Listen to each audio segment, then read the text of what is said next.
Hey everyone, Jason Shepard here of M08.com, back with Bob, 30-year controller, soon to be instrument pilot. That's hopefully, yeah. He's I'm a great excited. M08.com fan. Some of you got responses back from Bob in the comments on last week's video, and we're answering some more great questions. And one of those is, Bob, I teach to cold call for flight following. Correct. You know, so-and-so approach, 23 Mike Zulu. How do you feel about cold calls? You like it? Yeah, absolutely. When you're looking for flight following, it's very important to kind of not overload the controller.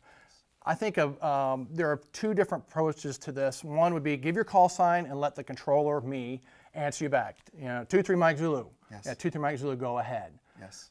If you were to come at me with flight following with 23 Mike Zulu, we're 5 miles north of Ocala, we're VFR request flight following, we're a Skyhawk 172, we're going to Peach.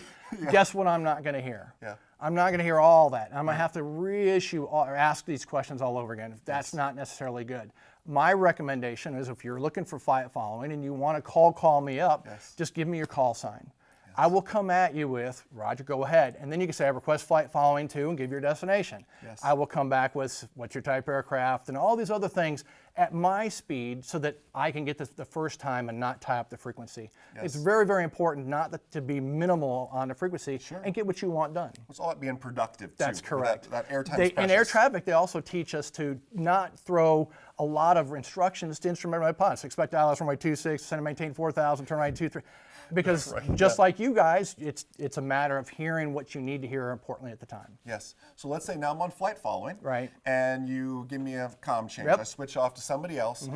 I can't even check in with them. As soon as I switch that frequency, there is so much happening. There's the controllers going on. You can hear, maybe they're in training, someone's stepping on them. Everything's happening. I can't even find space to check in with you. That's correct. Similarly, if you're squawking 1200 and looking for flight following, if you've gotten flight following or you're getting flight following from the controller and you get switched to the next guy and the frequency's going crazy, same rules apply. Just wait for your spot. A lot of times what will happen is a controller might be working 4 different frequencies, and then you think it's an empty space and you key over and the controller will invariably say, got 5 people calling at one time. Right. My suggestion is don't be right back into the transmitter again. I would wait 30, 45 seconds. You'll hear other people call. You're going to be smart about this. You have an edge. Wait 30 seconds. Nothing is going to happen in the next 30 seconds while you're getting flight following that can't wait for a simple comm change. Yes. And if I'm checking in, I have a discrete You squawk have. code I already anyways. know you're there. So that's a beautiful part about this. And I will eventually come back and go, hey, 23 Mike Zulu, are you with me? And you're going to go, I'm here. So that's awesome. Awesome. Okay. Yeah. One last thing. We see this a lot from ATC Yes. meetings and all this. Right. Say no to kilo. Right. What does that mean? That's an interesting thing. Right. How does this help you? Well, for years and years and years, we have done in air traffic 3-character things. All your airports were 3 characters. All your fixes were 3 characters. The intersections differently, of course. But generally speaking, everything is 3 characters. So all the computer software and the amendments went to 3 characters. Yes. All of a sudden, we went to ICAO, and we start changing, and pilots come from different parts of the world or so forth, and all of a sudden, I'm requesting to go to Kilo, Oscar, Charlie, Foxtrot. Well, as a controller, you're thinking 3 characters. So I'm immediately trying to get ahead and pipe into keyboard, Kilo, O. Oh, man, there's 4 characters. Say that again, and I'll come back with say again, obviously.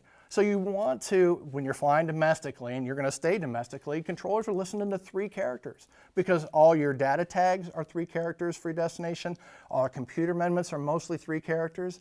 That's why it started. It would seem like a joke, but there is reality to this, and it really helps us because we're all thinking 3 characters. So when you add that kilo, understand you've just kind of made my life a little more interesting. Well, let's take a step further. If I'm talking to a local controller, can I just say, hey, I'm flying to Ocala? That's another one. So for example, if you're in the general area for wherever you're flying, and generally the controllers know all the airports within 200 or 300 miles. Most of the big ones for sure.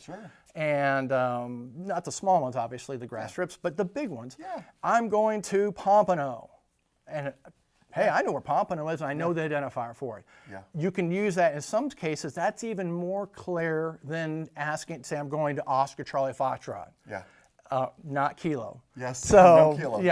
I'm just going and offer the city up first when you're doing flight following. Interesting. If I don't know the identifier, then I'll go, hey, what's the identifier for that? Yes. And so then you'll go ahead and give me that. But I can't call my Florida controller and say, hey, I'm going to Burlington, Vermont. I would never know that. I would never know that one. Right. I know O'Hare. Yeah, exactly. So exactly. it wouldn't be necessarily a situation where I know every airport in Michigan. Yes, understand. So, Understand. yeah. Very cool. Listen, Bob is a big MMissouri.com fan. Huge fan. So he'll be watching the comments on YouTube, Facebook, on MMissouri.com. Encourage him in his instrument training as well. Enjoy the rest of your day, and most importantly, remember that a good pilot is always learning. Have a great day, guys. We'll see ya.